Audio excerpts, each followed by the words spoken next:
Hello, beloved. Once again, I greet you in the name of our Lord Jesus Christ. Today is another day. We thank God. We bless His holy name for how far He's brought us. We give Him all glory, all honor, and adoration in Jesus' mighty name.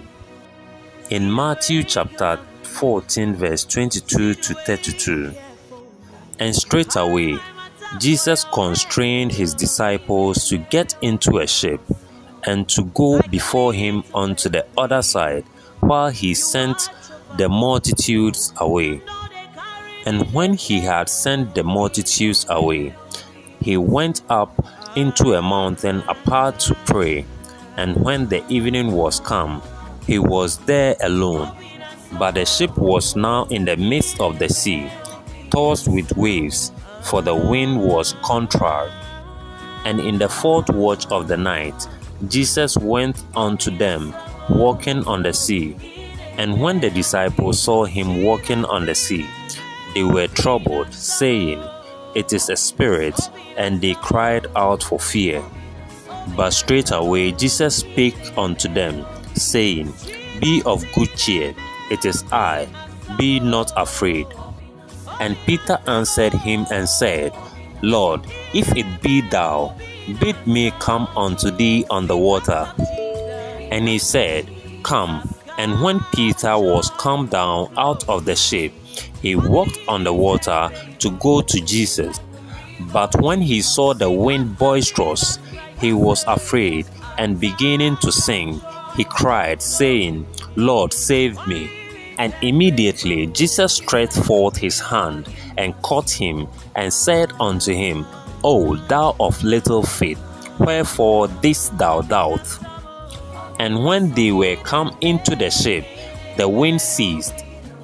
Beloved, the Lord wants to do far more in believers' lives and through their witness than most are willing to allow. We believe He can do great things, but the problem is that we are not sure He will act on our behalf. Consequently, we hesitate to trust Him fully for specific answers regarding our personal situations. Now, vacillating between faith and doubt, like a boat in a squall, makes for a sick and tired Christian. If we desire to calm the sea of faith, we must first decide to act out of obedience rather than simply make choices according to feelings or sight.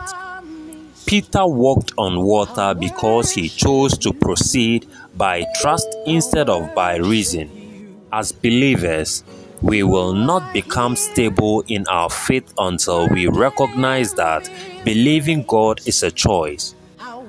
The second action of a faithful believer is to focus attention on God.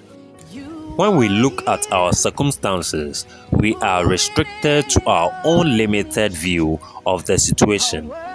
As long as Peter was staring at Jesus, his feet stayed on the water's surface, but the moment he looked at the wind-whipped waves, he began to sink. Finally, we are to maintain our focus on the Lord by keeping our mind in the Word.